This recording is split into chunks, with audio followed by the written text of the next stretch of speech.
Hello dear student, कैसे हैं आप सब। आई होप आप सभी बहुत अच्छे होंगे। डियर स्टूडेंट, आज हम लोग देखने वाले हैं एमीन जो होते हैं उनका केमिकल प्रॉपर्टीज देखने वाले हैं। इसका रासायनिक गुण देखेंगे कि एमीन कैसे कैसे रासायनिक गुण शो करते हैं। तो चलिए पूरा वीडियो के लास्ट तक बने रहना। और हमारा पुराना वाला वीडियो अपलोड किया गया है, उनको भी आप जाके जरूर देख लेना। आपको बहुत अच्छा नॉलेज मिलेगा और साथ में आपका बेसिक क्लास भी पूरा हो जाएगा। ठीक है, तो चलिए आज के क्लास में हम लोग देखेंगे कि एमीन जो होता है वो कैसे इनका प्रॉपर्टीज होता है, केमिकल प्रॉपर्टी। सबसे पहले बात हम लोग जानते हैं कि जो एमीन होते हैं इनका क्षारीय गुण पहले देखते हैं। इनका बेसिक नेचर कैसे होते हैं, ये एग्जाम में पूछा गया है, बहुत बार पूछा गया है, राइट। 2 नंबर 3 नंबर में ये पूछा जाता है। तो चलिए देखते हैं हम लोग। ये हमारे पास एमीन होता है, ये क्षारीय गुण शो करते हैं। कैसे शो करते हैं देखते हैं।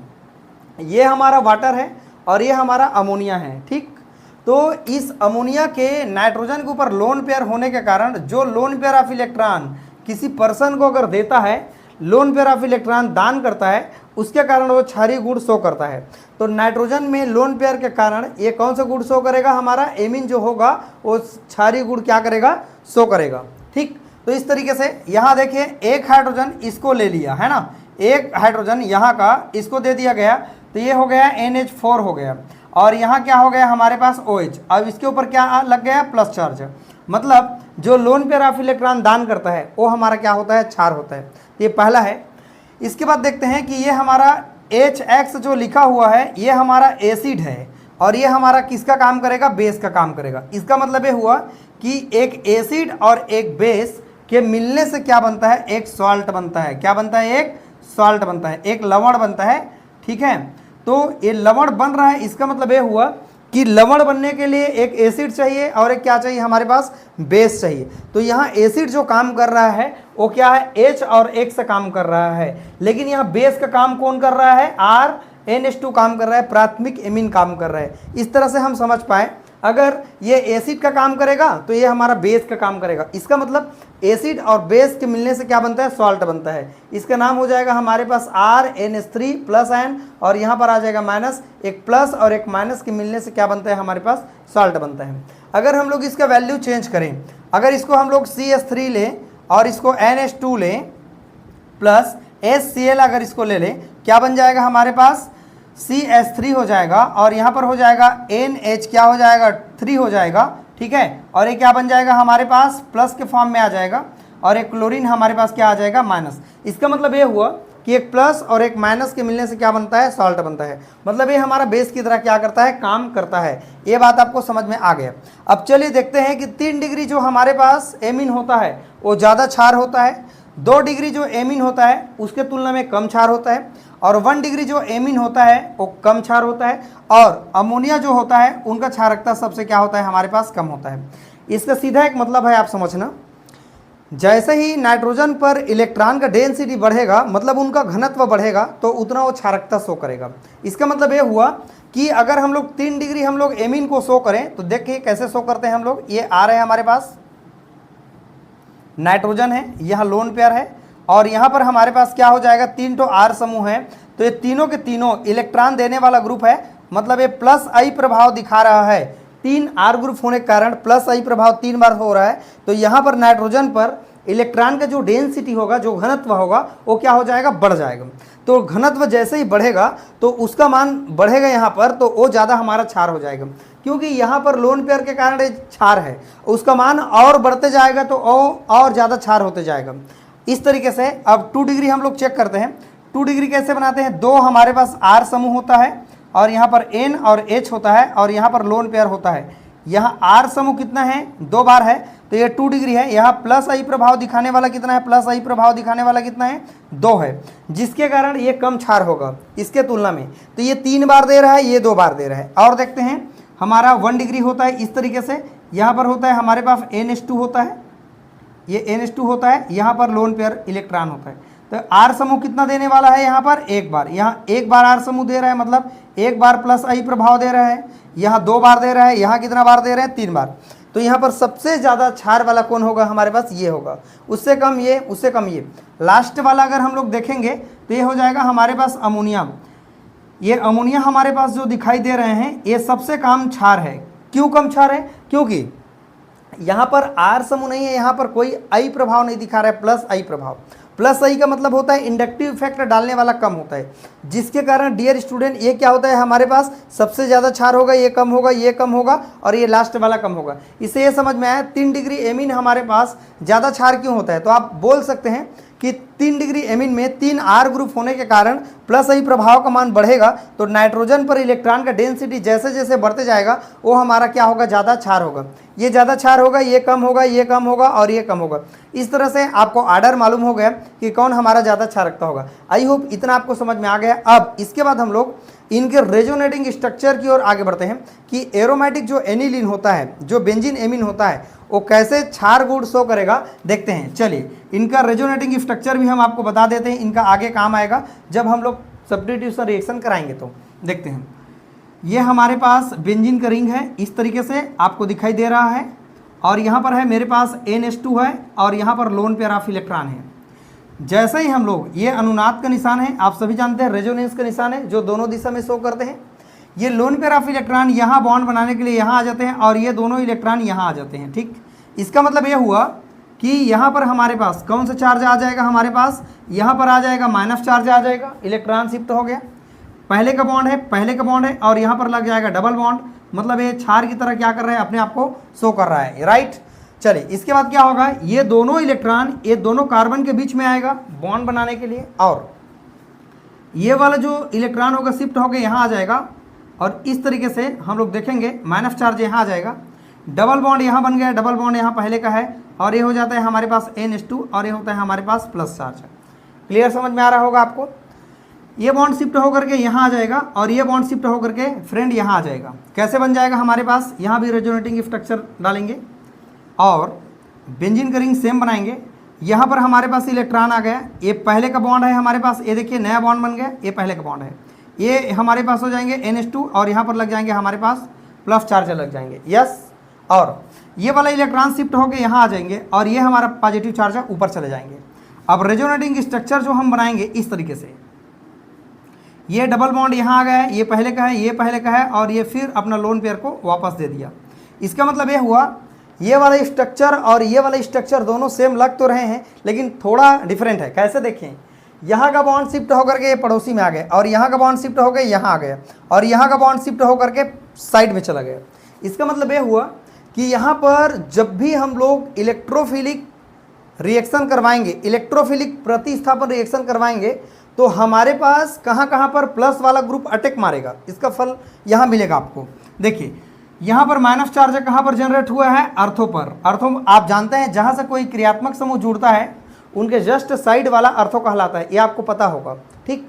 तो यहाँ पर अर्थो नंबर पर अटैक कर सकता है। और ये वाला कौन सा पोजीशन है बताइए जरा, पैरा है, तो पैरा पर अटैक कर सकता है। और यहाँ देखिए ये वाला कौन सा पोजीशन है, ये भी अर्थो होगा, इनके साइड वाला अर्थो होगा, तो ये भी हमारा क्या हो जाएगा, अर्थो। अर्थात 2 बार अर्थो होगा, मतलब 67% अर्थो बनेगा, ठीक है। और पैरा कितना परसेंट होगा हमारे पास, 33% हमारे पास पैरा होगा।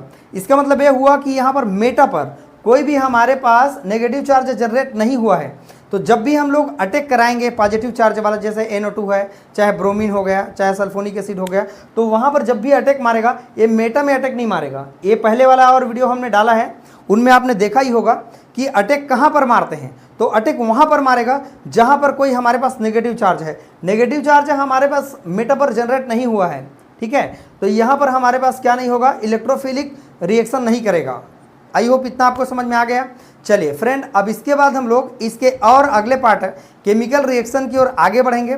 जितना इंपॉर्टेंट टॉपिक है मैं उनको सारा चीज़ को अपलोड कर दूंगा, आप पूरा वीडियो तक बिल्कुल देख लेना और ज़्यादा से ज़्यादा लोगों को शेयर भी कर देना। अगर हमारा वीडियो अच्छा लग रहा होगा तो आप छोटा सा एक प्यारा सा कमेंट तो आप ज़रूर कर सकते हैं, इतना छोटा सा काम आपको करना आना चाहिए, ठीक है। चलिए अगले इसके पार्ट की ओर आगे बढ़ते हैं, देखते हैं कि इनका और केमिकल रिएक्शन क्या होते हैं, बहुत इंपॉर्टेंट है। देखिए एसिलीकरण, एसिलेशन क्या चीज़ होते हैं, सीधा मतलब है CH3COCl या RCOCl। जब भी एसिटिलीकरण का बात करेंगे तो आप ध्यान रखिएगा RCOCl होता है। क्या लिख सकते हैं इसको, RCOCl कहते हैं, राइट ना।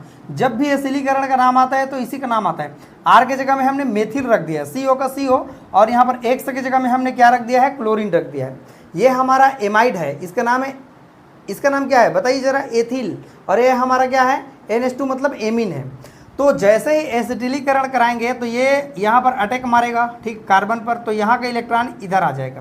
कैसे बनेगा यहाँ पर देखते हैं, C2H5 होगा, यहाँ पर नाइट्रोजन होगा और यहाँ पर 2 हाइड्रोजन दिखाई दे रहा है, और इससे जुड़ जाएगा, नाइट्रोजन से क्या जुड़ जाएगा, हमारा कार्बन जुड़ जाएगा। ये कार्बन हमने अटैच कर दिया, और यहाँ पर है हमारे पास मेथिल है, और यहाँ पर है हमारे पास ऑक्सीजन पर माइनस आ गया, और यहाँ पर है मेरे पास क्लोरीन है। यहाँ पर लग जाएगा हमारे पास लोन पेयर दे रहे हैं तो प्लस चार्ज लग जाएगा। इसके बाद क्या होगा, यहाँ का इलेक्ट्रॉन ये बॉन्ड बनाने के लिए आएगा, और ये क्लोरीन हमारा क्या होगा, निकल जाएगा। तो ये क्लोरीन किसको लेके निकल जाएगा, यहाँ का हाइड्रोजन को लेके निकल जाएगा। बचेगा क्या फाइनली हमारे पास, क्या बचेगा, C2H5 बचेगा, NH बचेगा, CO बच जाएगा, और यहाँ पर क्या बच जाएगा हमारे पास, CH3 बच जाएगा। इसका मतलब इसका नाम क्या हो जाएगा, इसका नाम होगा एथिल, है ना, N एथिल। 2 डिग्री है, यहाँ पर 2 R जुड़ा है हमारे पास, है ना, तो यहाँ पर हो जाएगा N एथिल, एथिल, एथिनामाइड, एथिनामाइड। एथिनामाइड क्यों, क्योंकि ये एमाइड का ग्रुप आ गया, राइट ना।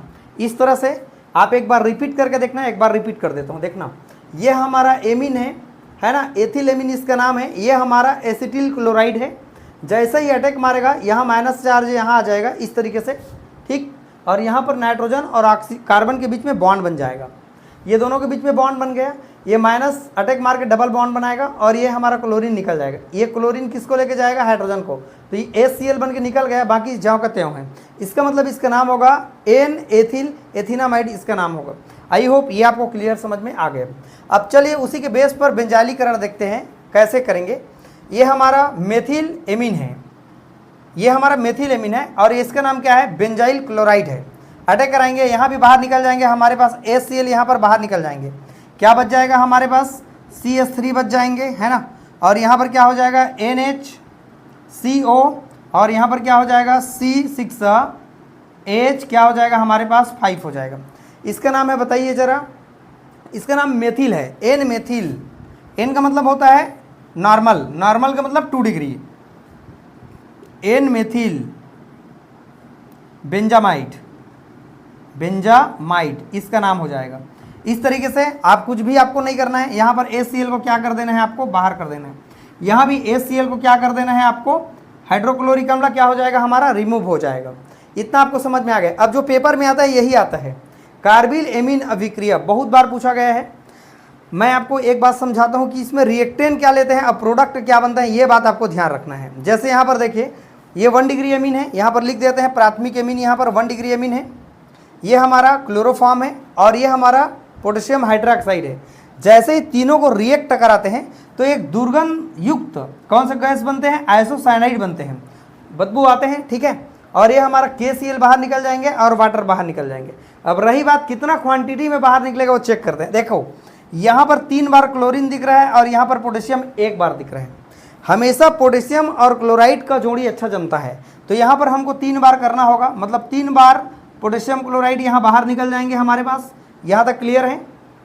अब देखते हैं हाइड्रोजन की संख्या यहाँ 2 बार है, 3 बार है, और यहाँ 3 बार है, टोटल मिला के कितना बार हो गया, 6 बार।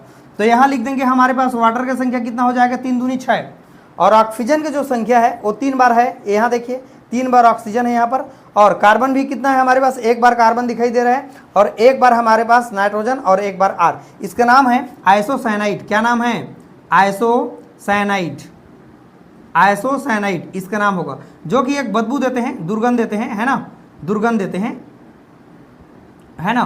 तो इस तरीके से आप समझे फ्रेंड कि कैसे कार्बिल एमीन अभिक्रिया काम करते हैं। यही एग्जाम में हमारे पास पूछे जाते हैं कि कार्बिल एमीन अभिक्रिया क्या होते हैं। 3 नंबर का हमारा सवाल है, बहुत इंपॉर्टेंट है। आप जब प्राथमिक एमीन की अभिक्रिया जब क्लोरोफॉर्म के साथ पोटेशियम हाइड्रोक्साइड बेस के साथ में जब हीट करते हैं तो एक दुर्गंध युक्त गैस आइसोसाइनाइड बनते हैं। इसका आइसोसाइनाइड का फार्मूला होता है RNC, ठीक है, और यहाँ पर KCl और वाटर बाहर निकलते हैं। इस अभिक्रिया को कार्बिल एमीन अभिक्रिया कहते हैं। आई होप ये पूरा आपको क्लियर समझ में आया। अगर आप कॉपी में नोट डाउन नहीं कर रहे हैं तो समझ लीजिए आप बहुत बड़ी गलती कर रहे हैं। आप प्रैक्टिस के दम पर आप सब चीज़ कर सकते हैं, तो बिल्कुल आप लिखते जाइए, प्रैक्टिस करते जाइए, आपका हाथ बैठेगा। जब हाथ बैठेगा तो ऑटोमेटिक आपका लिखा जाएगा। तो इस तरह से फ्रेंड आपने देखा 3 यहाँ रिएक्शन है। इसके और रिएक्शन की ओर आगे बढ़ते हैं। पूरा वीडियो के लास्ट तक आप बने रहना, बहुत अच्छा आपको नॉलेज मिलेगा। चलिए इसके अगले पार्ट की ओर हम लोग आगे बढ़ते हैं। डियर स्टूडेंट, आपने इतना समझ ही लिया कि इसके और इम्पॉर्टेंट रिएक्शन की ओर आगे बढ़ते हैं। ये बहुत ही इंपॉर्टेंट है, ये पूरा देखेंगे आपको पूरा समझ में आएगा। सबसे पहले हम लोग देखेंगे इलेक्ट्रोफिलिक सब्स्टिट्यूशन रिएक्शन देखने वाले हैं। देखिए हमारे एरोमेटिक रिंग पर कैसे इलेक्ट्रोफिलिक सब्स्टिट्यूशन रिएक्शन काम करते हैं।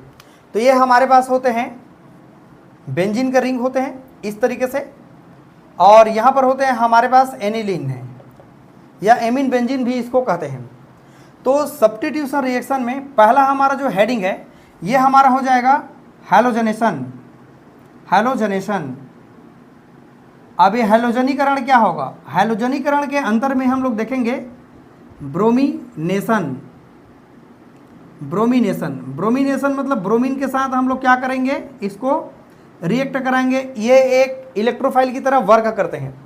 तो जैसे ही हम लोग ब्रोमीन देंगे Br2 देंगे तो यहाँ क्या होगा, हमारे अर्थों पर अटैक मारेगा या फिर पैरा पर अटैक मारेगा। आपने पहले और देखा है ना कि कहाँ पर अटैक मार सकता है। तो ये हमारा सेम हो जाएगा बॉन्ड, यहाँ पर हमारा NH2 होगा। जैसे ही अटैक मारेगा तो यहाँ ब्रोमीन आ जाएगा और वहाँ से एक हाइड्रोजन हमारा निकल जाएगा। तो एक हाइड्रोजन जैसे ही निकलेगा तो ये HBr बन के क्या निकल जाएगा, बाहर निकल जाएगा। अगर ये अर्थों पर अटैक ना मारे तो ये पैरा पर भी अटैक मार सकता है। तो यहाँ पर पैरा पर जब अटैक मारे तो हम लोग कैसे बना सकते हैं, ये हमारा NH2 होगा और ये हमारा क्या हो जाएगा, ब्रोमीन। तो इसका नाम क्या होगा, 4 ब्रोमो एनिलीन इसका नाम होगा, या पैरा ब्रोमो एनिलीन इसका नाम होगा। इसका नाम क्या हो जाएगा, अर्थो ब्रोमो एनिलीन नाम होगा, या 2 ब्रोमो एनिलीन इसका नाम होगा। मैं लिख देता हूँ 2 ब्रोमो एनिलीन, एनिलीन, एनिलीन इसका नाम होगा। इस तरह से फ्रेंड हम लोग समझें कि कैसे सब्स्टिट्यूशन रिएक्शन के अंतर्गत, इलेक्ट्रोफिलिक के अंतर्गत हैलोजनेशन का पहला हमारा पॉइंट है ब्रोमिनेशन। ये आपको क्लियर समझ में आ गया होगा। दूसरा हम लोग देखते हैं नाइट्रेशन। नाइट्रेशन, एक बात हमको समझना होगा, जैसे ही एनिलीन को हम लोग नाइट्रेशन के लिए लेके जाएंगे तो जैसे ही हम लोग यहाँ एसिड के साथ जैसे ही रिएक्शन करेगा तो यहाँ पर क्या बन जाएगा, हमारे पास ये बेंजीन का रिंग हो गया और ये NH2 हो गया। और जैसे ही हम लोग एसिड के साथ रिएक्ट कराएंगे तो H+ आयन है, तो इससे रिएक्ट करके हमारे पास क्या बन जाएगा, ऐसे एक एसिड बन जाएगा NH3, प्रोडक्ट बन जाएगा। इसका मतलब ये हुआ कि डायरेक्ट हम लोग इसका नाइट्रीकरण नहीं करा सकते। तो डायरेक्ट नाइट्रीकरण ना हो इसके लिए सबसे पहले हम लोग एसिटिनालाइट बनाएंगे एसिटिल क्लोराइड के साथ रिएक्ट करा के। देखते हैं कैसे कराएंगे। सबसे पहले हमारे पास ये बेंजीन का रिंग हो गया, ये एनिलीन हो गया हमारे पास, और जैसे ही एसिटिल क्लोराइड से हम लोग रिएक्ट कराएंगे इसको क्या बनते हैं देखते हैं। तो ये बन जाएगा एसिटिनालाइट। क्या बन जाएगा, एसिटिनालाइट। ये हो जाएगा NHCO और ये हो जाएगा CH3। इसका नाम है एसिटिनालाइट, एसिटिनालाइट। ये वाइट कलर का होता है, हमारे पास लैब में मिल जाते हैं, है ना। तो ये हमारे पास एसिटिनालाइट बन गया। तो सबसे पहले एसिटिल क्लोराइड को एनिलीन से रिएक्ट करा के पहले हम लोग एसिटिनालाइट बनाएंगे। हम लोग डायरेक्ट नाइट्रीकरण नहीं करा सकते, एसिटिनालाइट पर हम लोग नाइट्रीकरण करवा सकते हैं। तो ये हमारा पहला हो गया, पहला इसका स्टेप हो गया। दूसरा स्टेप इसी को हम लोग लाएंगे, ये हो जाएगा हमारे पास एसिटिनालाइट NHCO CH3। इनको अच्छे से याद कर लेना, ठीक है। इसका नाम है एसिटिनालाइट, एसिटिनालाइट। जैसे ही हम लोग नाइट्रिक एसिड देंगे HNO3 देंगे, और सल्फ्यूरिक एसिड भी कुछ मात्रा में यहाँ प्रेजेंट रहते हैं, और दोनों के दोनों क्या होता है, कॉन्सेंट्रेट। कॉन्सेंट्रेट मतलब क्या होता है, सांद्र होता है फ्रेंड, है ना। तो जैसे ही हम लोग नाइट्रिक एसिड देंगे, सभी को पता होगा कि नाइट्रिक एसिड क्या में टूटता है, OH- में, और NO2 क्या में टूटता है, प्लस में। किसका काम है, NO2 हमारा इलेक्ट्रोफाइल है जो प्लस चार्ज वाला स्पीसीज है। तो अटैक मारेगा हमारे पास, कहाँ पर अटैक मारेगा, अर्थों पर। तो ये हो जाएगा हमारे पास NHCO और ये हो जाएगा CH3 हो जाएगा। अटैक मारेगा यहाँ पर तो ये क्या हो जाएगा, NO2। इसका नाम क्या होगा, अर्थो नाइट्रो एसिटिनालाइट इसका नाम होगा, अर्थो नाइट्रो एसिटिनालाइट, एसिटिनालाइट इसका नाम होगा। जैसे ही फ्रेंड इसको हम लोग अगर आप चाहें तो यहाँ प्लस करके हम लोग लिख सकते हैं, पैरा पर भी अटैक कर सकते हैं, NHCOCH3, यहाँ पर पैरा पर भी अटैक कर सकते हैं, पैरा नाइट्रोएसिटिनालाइट भी बना सकते हैं। मैं यहाँ प्लस में भी शो कर दिया। जैसे ही इसको वाटर देंगे हम लोग, क्या देंगे, वाटर देंगे, वाटर के साथ जैसे ही रिएक्ट करेंगे तो इतना हमारा क्या हो जाएगा, बाहर निकल जाएगा। तो बाहर निकल जाएगा इतना, तो क्या बच जाएगा, CH3 CO का CO हो गया, इतना आप देख पा रहे हैं, और वाटर का हमारे पास OH, तो यहाँ पर हो जाएगा हमारे पास OH, इसका नाम होगा एसिटिक एसिड। अब एक वाटर का मेरे पास A हाइड्रोजन इस NH से जुड़ जाएगा, तो यहाँ पर हो जाएगा हमारे पास क्या हो जाएगा, जो हमारा मेन रिएक्टेंट है एनिलीन का, ये हमारा फिर NH की जगह में क्या हो जाएगा, NH2 हो जाएगा, और यहाँ पर क्या हो जाएगा, NO2 यहाँ पर, और यहाँ पर NH2 हो जाएगा। इसका मतलब ये हुआ हमको नाइट्रीकरण में यही तो मिलता है, NO2 के साथ रिएक्शन तो करवाते हैं जो हमको मिल गया, फिर वो हमारे पहला जैसे स्टेप में पहला जो स्टेप है NH2 वैसे हमारे प्रोडक्ट में फिर आ गया। इसका मतलब हम इनको डायरेक्ट हम लोग नाइट्रीकरण नहीं कराएंगे, इनको एसिटिनालाइट में पहले कन्वर्ट करेंगे, और एसिटिनालाइट में कन्वर्ट करने के बाद हम लोग उसको फिर अर्थोनाइट्रोएनिलीन हम लोग बना सकते हैं, राइट ना। और यहाँ पर बना सकते हैं, यहाँ पर प्लस करके लिख सकते हैं, अगर आप चाहे लिख सकते हैं यहाँ पर पैरा नंबर पर नाइट्रोएनिलीन बना सकते हैं प्लस करके। इस तरह से फ्रेंड ये एसिटिक एसिड है, हम लोग इसका नाइट्रीकरण बिल्कुल समझ पाएँ। सेम यही हमारा सल्फोनीकरण में पार्ट होगा। तो ये दोनों अगर आप समझ जाते हैं तो सल्फोनीकरण आप बना के देखना, अगर आपको समझ में नहीं आता है तो मुझे आप कमेंट करिएगा, राइट। इस तरह से फ्रेंड ये हमारा केमिकल रिएक्शन है। अब थोड़ा सा इनका यूज को भी मैं आपको बता देता हूँ कि कैसे हम लोग एमीन का कहाँ कहाँ पर हम लोग यूज करते हैं। चलिए इतना आप समझ गए, इसका और पार्ट को आप लोग बना के देखना, फ्रीडल क्राफ्ट अभिक्रिया को भी बना के देखना। फ्रीडल क्राफ्ट का मतलब क्या होता है आपको बता देता हूँ। RH के साथ रिएक्शन करवाते हैं, और दूसरा स्टेप है हमारा CH3CO और Cl के साथ रिएक्ट कराते हैं। R की जगह में वैल्यू रख सकते हैं CH3, और X की जगह में वैल्यू रख सकते हैं हमारे पास क्लोरीन या फ्लोरीन रख सकते हैं, राइट ना। इस तरह से ये हमारा फ्रीडल क्राफ्ट अभिक्रिया भी आप बना के देख सकते हैं। आई होप इतना आपको समझ में आ गया, तो बाकी चीज़ आप बना ही सकते हैं। चलिए इसके और यूज को देख लेते हैं, इनका यूज हम लोग कहाँ कहाँ पर करते हैं। चलिए इसके अगले पार्ट की ओर आगे बढ़ते हैं। चलिए डियर स्टूडेंट, हम लोग एमीन के केमिकल प्रॉपर्टीज देखने के बाद एमीन के यूज देखने वाले हैं कि इनका यूज हम लोग कहाँ कहाँ पर करते हैं। देखते हैं एमीन के यूज, है ना, एमीन का उपयोग हम लोग कहाँ कहाँ पर करें। पहला है हमारा एलिफेटिक। एलिफेटिक का मतलब क्या होता है, जैसे हमारे पास कार्बन के चैन होता है इस तरीके से, और ये जब ओपन होता है इस तरीके से तो ये एलिफेटिक होता है। और एरोमेटिक का अगर बात करें तो ये बेंजीन का रिंग हो और उससे अगर NH2 जुड़ा हो तो ये हमारा एरोमेटिक होता है। ये हमारा दोनों में फ़र्क है, आप तो जानते ही हैं। एलिफेटिक जो एमीन का यूज हम लोग कहाँ करेंगे, सबसे पहले इनको रीजन के रूप में हम लोग यूज करते हैं, अभिकर्मक के रूप में लैब में हम लोग यूज करते हैं। दूसरा है हमारा ड्रग्स बनाने में, जो औषधि होता है उनको बनाने में हम लोग इनका उपयोग करते हैं। डिटर्जेंट बनाने में जो हमारे पास डाइएजोनियम सॉल्ट होता है, हम लोग क्वाटनरी लवण बनाने में, सॉल्ट बनाने में इनका यूज हम लोग करते हैं। चौथा है हमारा पेट्रोलियम के शोधन में इनका हम लोग यूज करते हैं। इस तरह से ये हमारा एलिफेटिक का यूज है, एलिफेटिक एमीन का यूज है। अगला है एरोमेटिक एमीन का यूज। देखते हैं एजो रंजक बनाने में। अब ये एजो रंजक क्या होता है, एजो मतलब होता है नाइट्रोजन, जिसमें नाइट्रोजन शामिल होता है उनको एजो कहते हैं। रंजक का मतलब क्या होता है, डाइन। डाइन का मतलब जो हेयर वगैरह को, बेल्ट वगैरह को, जूते पॉलिश करने के लिए जो हम लोग डाइन के रूप में रंगने के लिए जो यूज करते हैं उनको रंजक कहते हैं। सल्फर ड्रग बनाने में, सल्फर ड्रग बहुत सारे ड्रग है, मलेरिया होता है और जो टाइफाइड होता है, ये सब बीमारी के लिए जो दवा बनाते हैं, टेबलेट बनाते हैं, उनमें सल्फर ड्रग मिले रहते हैं, तो उनको बनाने में यहाँ पर इनका रोल होता है। रबर उद्योग, रबर हमारे पास जो मनुष्य द्वारा बनाए जाते हैं, कृत्रिम विधि के द्वारा जो बनाए जाते हैं, यहाँ पर रबर फैक्ट्री में इनका यूज है। इस तरह से ये एमीन का इतना हमारा क्या है, यूज है। अब देखते हैं फाइनली लास्ट पार्ट है हमारा, एमीन का परीक्षण कैसे करें, एमीन का टेस्ट कैसे करें, उसका नाम हमको बताना है और टेस्ट हमारे लैब में आप कर सकते हैं। देखते हैं पहला, कार्बिल एमीन परीक्षण के द्वारा हम लोग टेस्ट कर सकते हैं एमीन का, ये पहला नाम है।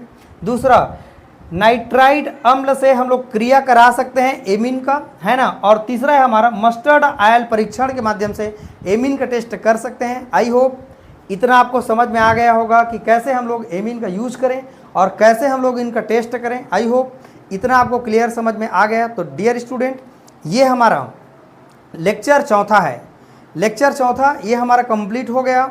इस तरीके से हम लोग लेक्चर 5वां में देखेंगे डाई एजोनियम सॉल्ट देखेंगे, बहुत इंपॉर्टेंट है। आप पूरा वीडियो को देखना, आपको बहुत अच्छा नॉलेज मिलेगा, बेसिक नॉलेज मिलेगा। तो डियर स्टूडेंट, हमारा वीडियो अगर अच्छा लगे तो ज़्यादा से ज़्यादा लोगों को शेयर कर देना, ताकि इस तरह से वीडियो हर बच्चे को मिल सके और ये सभी बच्चे के लिए इम्पॉर्टेंट है। चलिए फ्रेंड, अब इसके बाद हम लोग अगले वीडियो में मिलेंगे, इसके और अगले पार्ट को देखेंगे। वीडियो को वॉच करने के लिए थैंक यू।